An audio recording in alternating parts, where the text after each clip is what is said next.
Well, welcome back to the falling rate of profit uh, chapter of the Marxian economics. Uh, well, I believe this is the fifth part of the course of this lecture, by the way, and we have already discussed the law itself, but then the theorem, Okishio's theorem, which is well, kind of.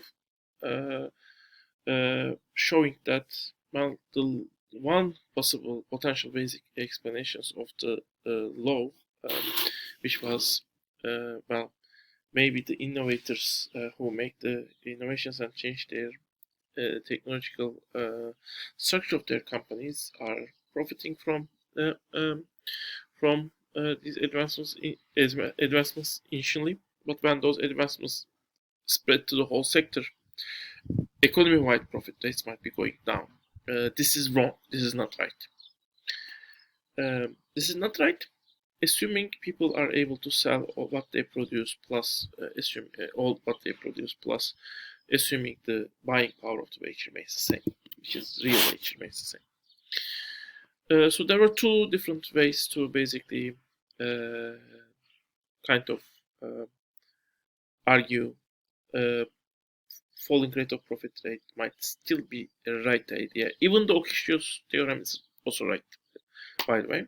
One is the exploitation, one is the exploitation rate, the other one is the realization problem. I want to start with the realization problem. Realization problem was basically telling that maybe the producers who make production might not be able to sell what they produce, or might be problematic to sell what they produce.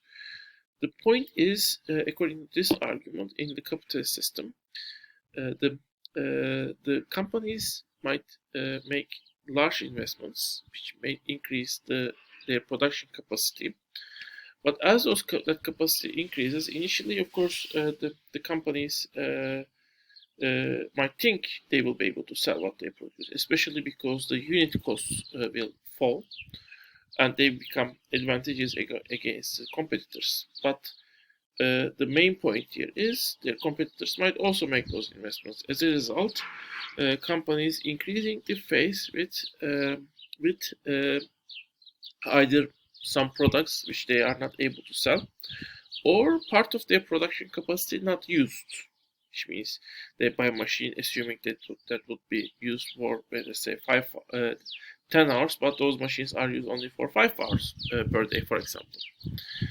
Well, and in return, when that capacity is not used, the exchange value or the amount of the exchange value or amount of profit they had, the value of capital, in other words, which they had either an input form or output form, will not fully transform into back to the money form, and that thing will basically make their potential profit rates, which will exist if their whole capital in input form will transform first to the output form and in the money form.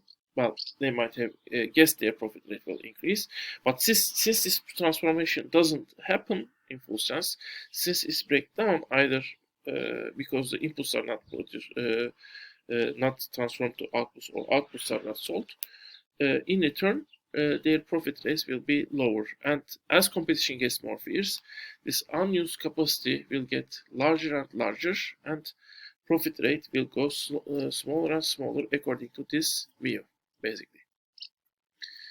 Well, the other idea is talking about on the exploitation rate. And here, basically, let's look to this. Well, we assumed we had 1 million people who are working, all of them are working for 8 hours, so we had an 8 million variable capital and constant capital. And let's say we have our exploitation rate, and exploitation rate will determine the division between the between the variable capital and the constant capital, basically. So when we have it as V, then S and V are equal to each other. So basically the division will be 1 by 1. So basically variable capital will be 4 million. The surplus value will be also 4 million. Okay. In order to calculate the variable capital under these conditions, we should take the total V plus S in the economic system and divide it to the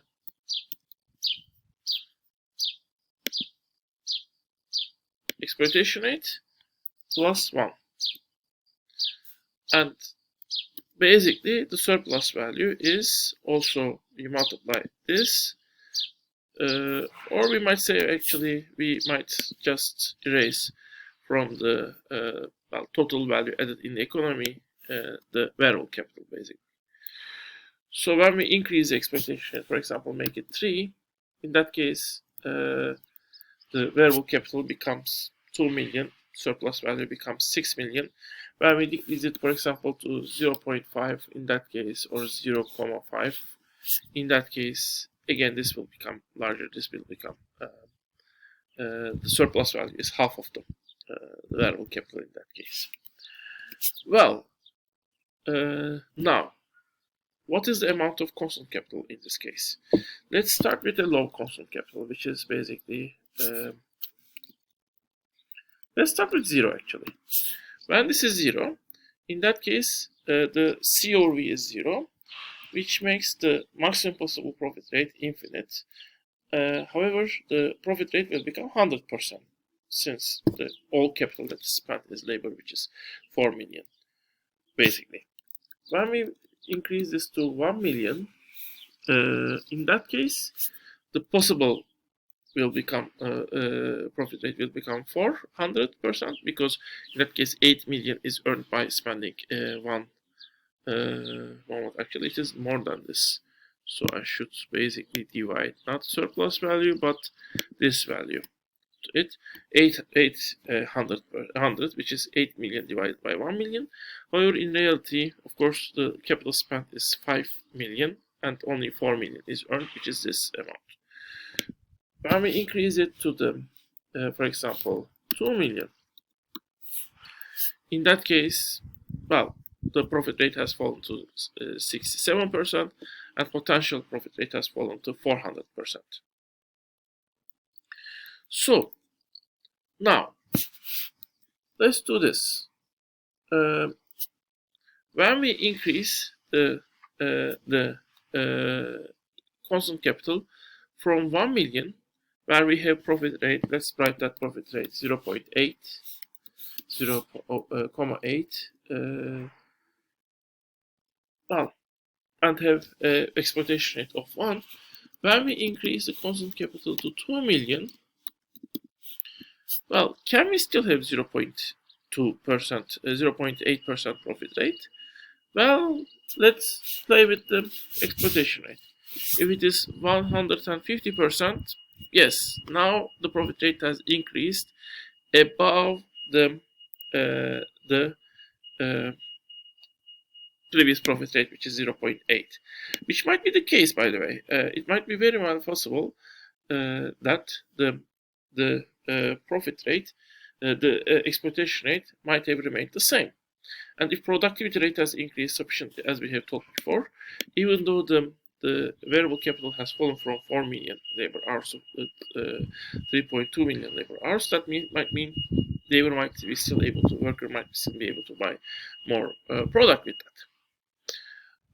Their living standards might have improved. However, it might be very well possible that workers later might force the capitalist to give a higher share from their from the output, and they might be able to increase the exploitation rate to the old value. But when they increase it to the old value, now suddenly the profit rate has fallen to the 67%. So even if they don't increase it to the old value, even if they increase it to, for example, 1.1, well, still we will end up a little bit above the old value. So they are exploited more heavily, but not heavily enough to restore the profit rate to the old 0.8 rate. Well, in that case, the profit rate might still fall, basically.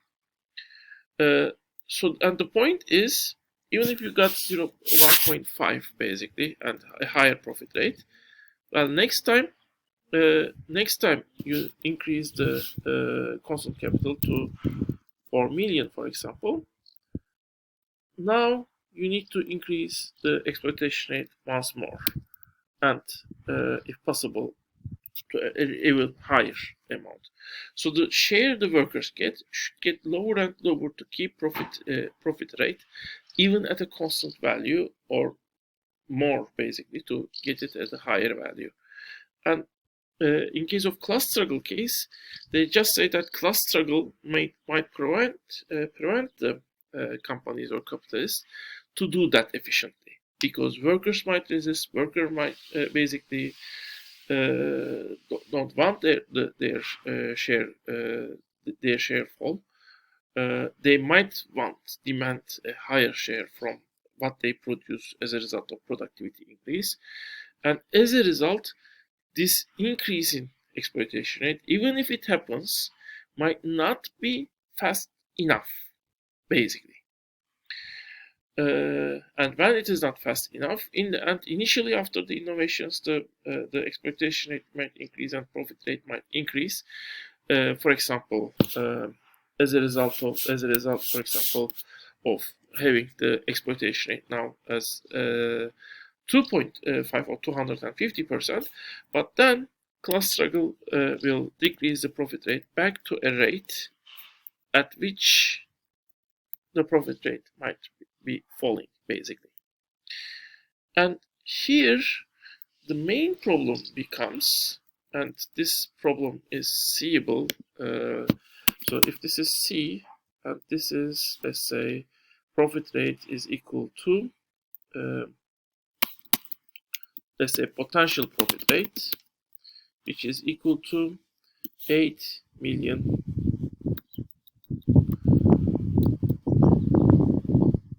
over C. Let's start with 0 and let's add 1 million.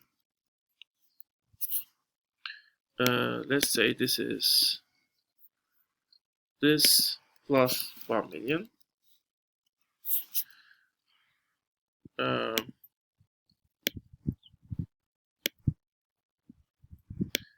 Yes, this is 800, by the way. The more you add, one more time, sorry. This is plus 1 million.